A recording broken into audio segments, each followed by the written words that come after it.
Yo, what's up, traders? Clay here with Top One, and let's dive right into the weekly outlook video for the 11th of Sunday of August and the 12th. And this past week, well, I should say, this past week started off with crazy volatility. Bitcoin moved, literally 30%. The markets were and are a roller coaster, and leading up to November, the election in November, I don't think we can really expect anything different. So one thing is for sure, expect the unexpected. So I know that's horrible advice and you can't really do much with it, but what you can do is make sure you're managing your risk, using your stop loss always. With Top One, you're required to use the stop loss, unless you choose not to do that. But regardless, you need to manage your risk because anything can happen, any headline, and with things heating up in the Middle East, unfortunately, and everything going on, the world is it's crazy right now. So it's going to be reflected in what we see in the market. So this week, looking at the data, we have the biggest thing standing out to me is, and always is, CPI. So inflation out of the United States, as I said, going into the election, this is a big deal. We also have an interest rate decision out of the RB&Z. So that's gonna, we will find out the monetary policy decisions with New Zealand, and New Zealand showed some pretty significant strength in the past week. We'll get into that. But the big mover for me, of course, is going to be CPI on Wednesday, core retail sales on Thursday. And the reason that is so significant, because, and it always is, this is going to tell us the inflation, how inflation is impacting us as consumers. And then what retail sales means is, are the consumers spending money, right? Of course, unemployment claims, again, going into the election is a big deal because everybody wants to, claim that unemployment is down on one side of the aisle and that unemployment is up on the other side. So, looking in, I think it's really significant, these moves that we saw in the yen. From the news, this got into the volatility of Japanese market, but this has dropped from July 11th, so almost the span of a month, 1,600 pips. I don't know. Did you put a sell in up there and hold it the whole time? Somebody did somewhere.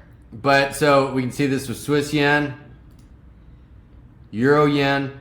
Now the question is are we going to roll over and continue this downtrend?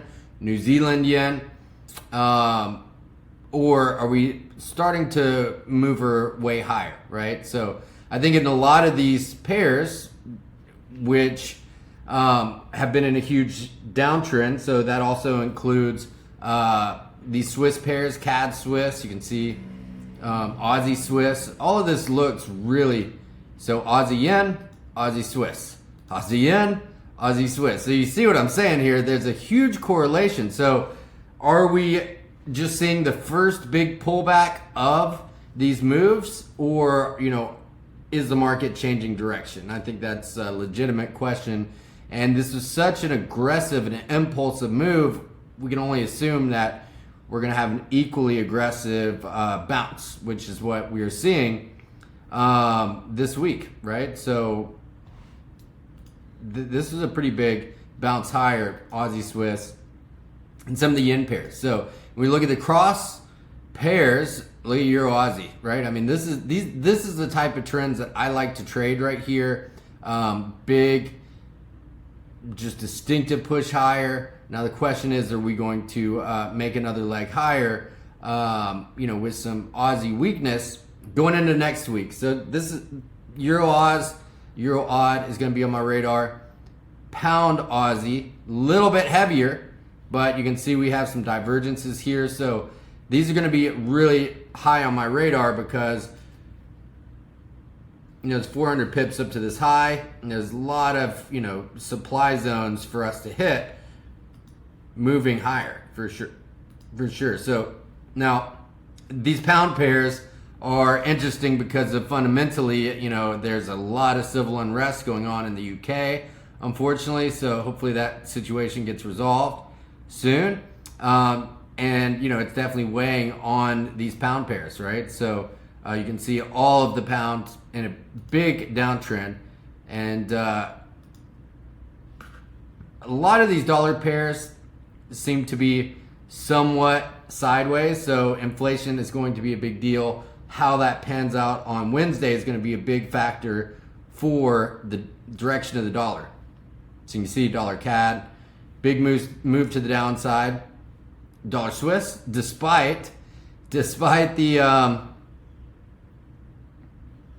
aggressive bounce higher and this move, dollar Swiss starting to roll over and recovered quite a bit here. So this is one, if dollar weakness is in the cards, that I would be looking to potentially get a short early in the week this week. So, and then last but not least, these New Zealand pairs are looking like they want to break out, but not quite there yet. You can see pound New Zealand made a really aggressive move to the downside. Euro New Zealand is hugging the same level of support. So a lot of pairs at some really key and significant levels this week. So I think it's going to be some really great setups this week and some really great movements in the market. So let's make it happen. Let's crush it, manage that risk, and let's see some payouts from you guys. Adios. Peace.